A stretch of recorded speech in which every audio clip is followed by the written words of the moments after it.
donc 53. La première clé de cette échelle, 53. La deuxième clé est 72. Très bien, donc nous venons sur le test suivant. Le test suivant, nous décidons carrément de le garder en première clé à, gardons la première clé à 100. Voilà, donc nous appuyons sur S, plaçons la première clé à 100 et Shift enfoncé pour être sur les autres clés, le milieu des autres clés. Avec Shift enfoncé, nous sommes sûrs d'être au milieu de la clé et nous augmentons quelque part ici, voilà, à 166. Alors, nous descendons également sur ce test. Nous faisons S également pour avoir l'échelle toujours. Nous réduisons légèrement. Voilà, nous réduisons légèrement à 72. Et puis là, nous sommes totalement sur Shift enfoncé. Nous montons jusqu'à 100. Voilà. Et nous sommes sur, bien sûr, le dernier test. Le dernier test qui est ici. Et voilà, nous allons procéder comme ceci.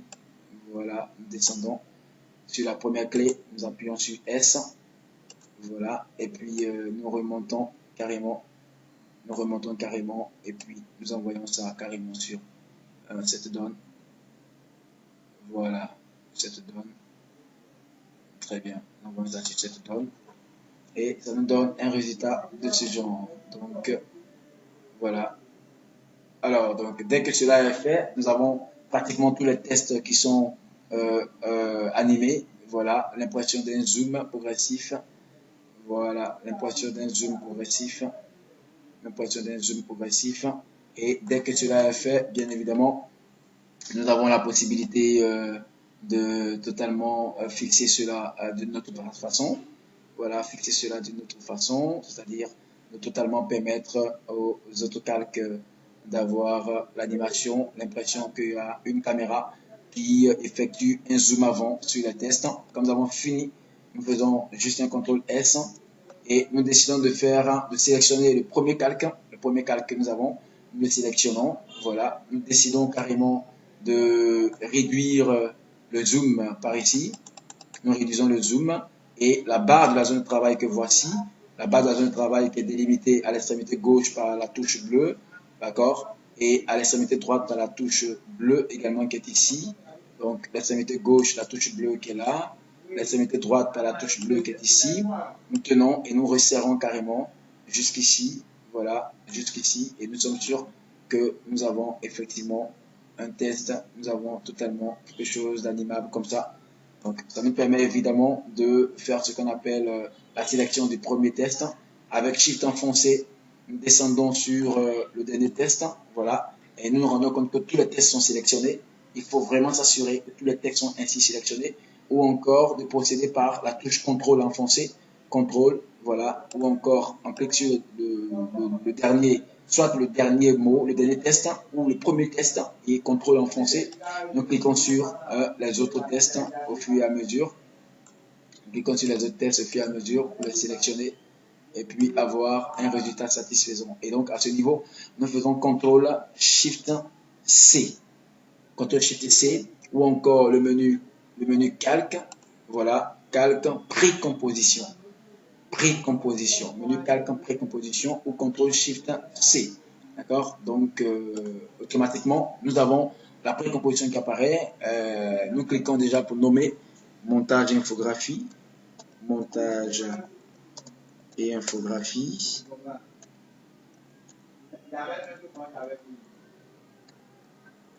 Montage et infographie. D'accord? Et donc, nous faisons OK. Voilà.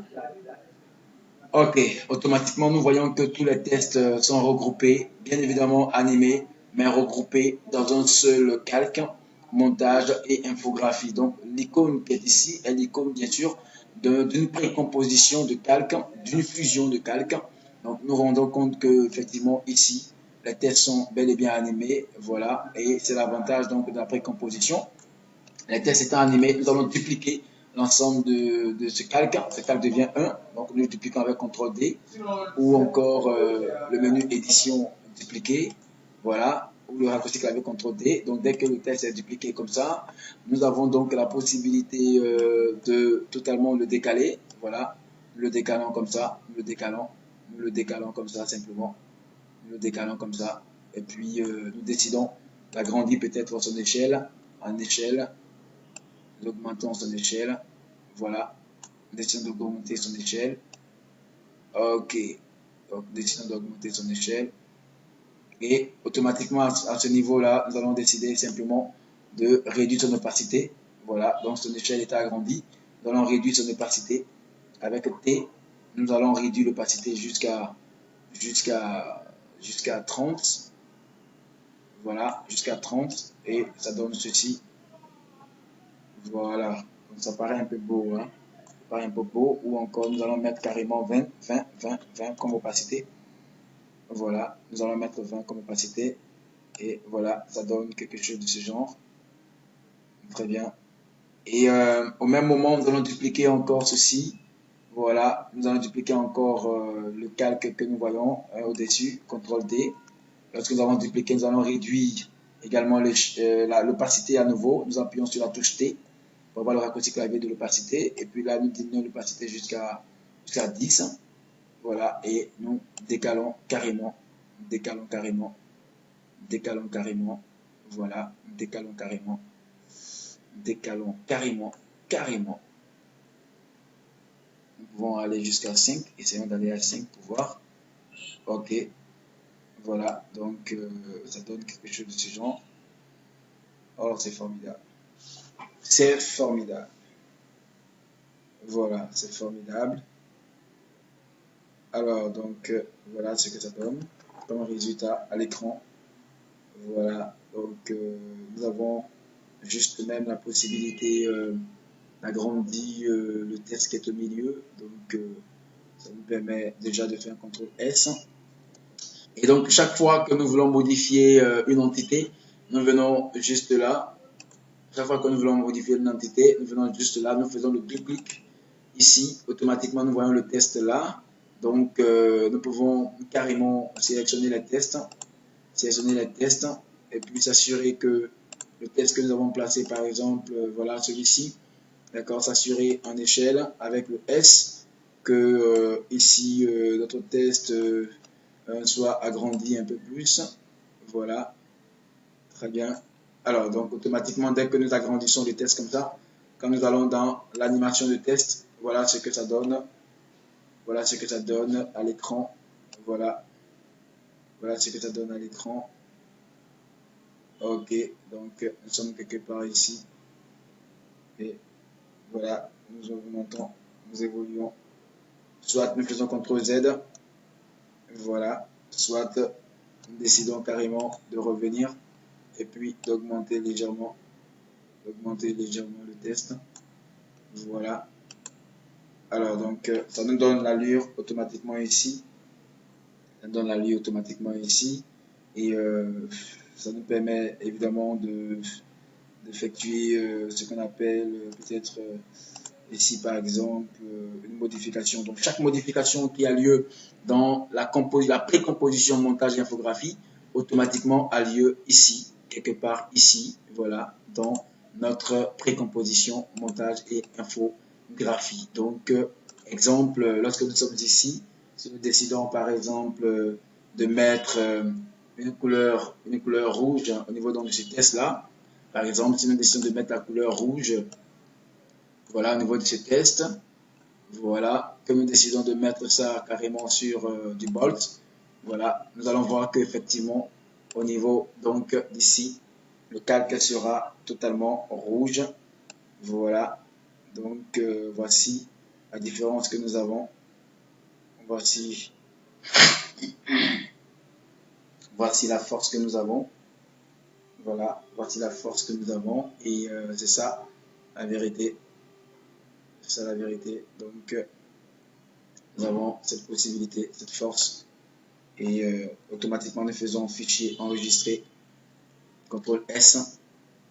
CTRL S. Donc, comme je disais tantôt, lorsque nous avons totalement un montage vidéo, nous avons une précomposition qui s'effectue comme ceci, comme ça, comme ceci, que nous voulons modifier les tests qui sont dans la précomposition, il suffit simplement de venir dans la précomposition ici au niveau donc du panneau projet et puis de faire le double-clic d'accord, sur cette composition, automatiquement, cette composition, automatiquement, elle ouvre un panneau juste à côté de notre test d'animation, notre espace de travail, voilà. Et là, nous pouvons modifier toutes les données qui s'y trouvent, qui sont installées dans ce panneau donc, de précomposition, j'y arriverai. Voilà, et puis ça nous donne un résultat satisfaisant, un résultat beaucoup satisfaisant, un résultat de ce genre que nous pouvons totalement modifier à tout moment. Voilà, que nous pouvons modifier à tout moment. C'est ça l'avantage. Nous pouvons modifier à tout moment. Voilà, donc l'avantage est là. L'avantage est là. Très bien. Donc automatiquement, nous avons un résultat comme ça. Et donc, nous allons décider d'ajouter une musique, fichier enregistré. Nous allons décider carrément d'ajouter une musique. Et nous pouvons également modifier encore ce test. Nous pouvons essayer quelque chose d'autre, hein, essayer quelque chose d'autre, c'est-à-dire décider par exemple de faire une duplication, CTRL S, essayons donc de dupliquer, CTRL D, voilà, et puis d'appliquer une rotation donc en R. Nous allons retourner ça, par exemple. Voilà, nous allons retourner ça. Nous allons retourner ça. Ou encore, nous allons placer une clé carrément. Placer une clé au niveau de la rotation. Voilà. Et puis, mettre la première clé à 0. Voilà, à 0. Et à partir de ce moment-là, nous venons juste à la fin ici. Avec Shift enfoncé, nous sommes à 30 secondes. Et nous mettons carrément un tour. C'est-à-dire, nous tournons comme ça jusqu'à avoir, bien sûr, le 360 degrés. Donc, un tour. Dès que nous atteignons le 360 degrés, ça nous fait un tour. Donc, on aura quelque chose de ce genre. Voilà, on aura quelque chose de ce genre en fond. Voilà, donc voilà l'avantage donc de ce que nous avons. Et très bien, nous pouvons réduire encore l'opacité donc de ce test. Avoir une opacité peut-être sur 2. Voilà, mais nous sentons quelque chose s'effectuer dans le fond. On va essayer de mettre l'opacité à 3 pour rendre visible légèrement. Voilà. Voilà, nous sentons qu'il y a une animation qui s'effectue dans le fond. Nous sentons qu'il y a une animation qui s'effectue dans le fond. Voilà, donc nous allons faire fichier enregistré. Voilà, alors, donc voilà, voici un petit tutoriel que nous décidons de faire sur l'animation du test. Et dès que ce tutoriel est fait, il ne faut pas oublier que nous avons la possibilité, bien sûr, de totalement, comme je le disais tantôt, totalement effectuer un rendu. Voilà, nous avons la possibilité de faire un rendu. Nous sommes en HD. Essayons donc de réaliser un petit rendu par rapport donc à cet élément. Essayons de réaliser un petit rendu par rapport à cet élément. Donc le rendu va s'effectuer comment? Nous allons décider simplement, d'accord, de faire fichier enregistré, voilà, et puis de faire composition, le menu composition. Menu composition, nous venons dans le pré-rendu, voilà, nous cliquons sur le pré-rendu. Nous décidons carrément, avant de faire donc le pré-rendu, essayons, d'accord, d'ajouter une musique, pourquoi pas. Essayons d'ajouter une musique à notre travail. Donc nous allons faire deux clics ici, dans l'espace vide donc du panneau projet. Et nous allons prendre notre Ame Life. Nous allons prendre Ame Life de Céline Dion. Nous allons faire ouvrir. Et automatiquement, nous allons glisser, déplacer donc, notre Ame Life jusqu'en bas. Nous glissons déplacer Ame Life jusqu'en bas. Voilà, nous glissons déplacer Ame Life comme ça jusqu'en bas donc de calque. Et nous allons ouvrir, d'accord, nous allons ouvrir le triangle de Ame Life. Et puis nous allons décider également d'ouvrir le triangle audio comme ça. Nous allons ouvrir également le triangle signal comme ça. Et puis voir les signaux vocaux, d'accord, les signaux vocaux. Et à partir donc des signaux vocaux, nous sommes persuadés que nous avons quelque chose de fantastique, quelque chose d'agréable. D'accord? Nous sommes persuadés que nous avons quelque chose d'agréable. Alors, voilà ce que ça nous donne. Voilà ce que ça nous donne comme résultat. Voilà ce que ça nous donne comme résultat. On va prendre à partir d'ici. Pour jouer le son, donc il faut appuyer sur le pavé numérique que nous avons le point.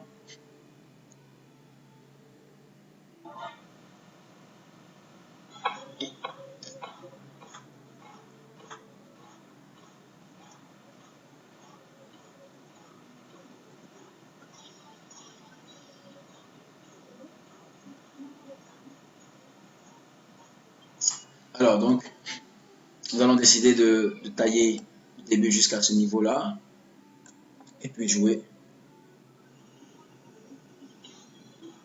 Ok, donc, à partir d'ici, nous allons tailler encore et jouer.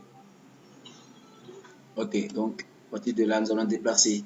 Nous glissons déplacer comme ça, après avoir taillé, nous glissons déplacer, venir juste là, et puis nous jouons jusqu'ici avec Shift enfoncé.